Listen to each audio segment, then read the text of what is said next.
আসসালামু আলাইকুম ওয়া রাহমাতুল্লাহি ওয়া বারাকাতুহু। আজকের এই 16 দলীয় অধ্যক্ষ খান আহমেদ কবির স্মৃতি ফুটবল টুর্নামেন্ট শহীদ মনসুর স্মৃতি সংসদের উদ্যোগে এই টুর্নামেন্ট আমরা উপভোগ করলাম। গোললেস ড্র, তাই না? গোল হয়নি।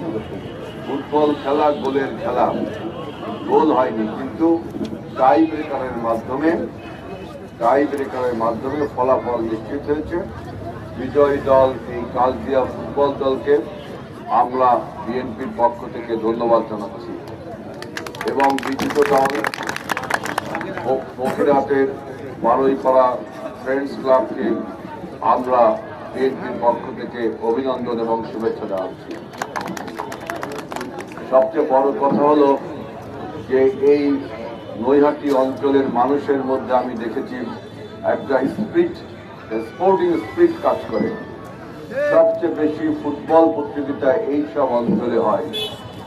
এই মাঠটার যে অসমতল, এই মাঠগুলোকে যদি ড্রেসিং না করা হয়, অর্থাৎ সমতল না করা হয়, তাহলে আমাদের খেলার মান উন্নয়ন হবে না। আমি এতক্ষণ বসে খেলা দেখলাম, আমি আলোচনা করছিলাম যে আমাদের ফুটবলের সবচেয়ে দৈন্য দশা হলো রিসিভিং আর পাসিং।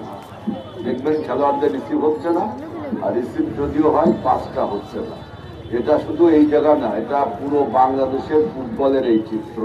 আমি এখানে বসে আলাপ করছিলাম।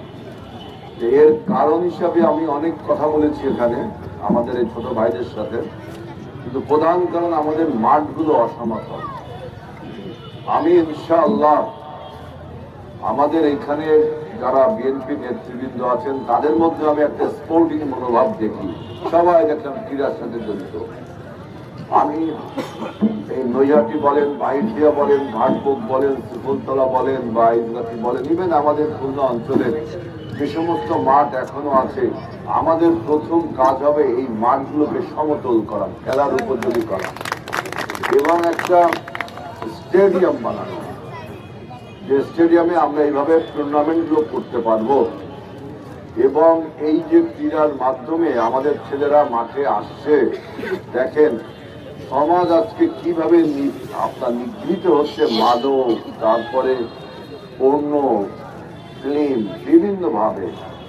কিন্তু মাঠ যদি আমরা উন্মুক্ত রাখতে পারি, খেলার পরিবেশ রাখতে পারি, সামগ্রী রাখতে পারি, তাহলে আমরা একটা উন্নত যুব সমাজ পাবো, উন্নত সমাজ ব্যবস্থা পাবো। এই চাঁদাবাজি সন্ত্রাসী কমে যাবে এবং এরা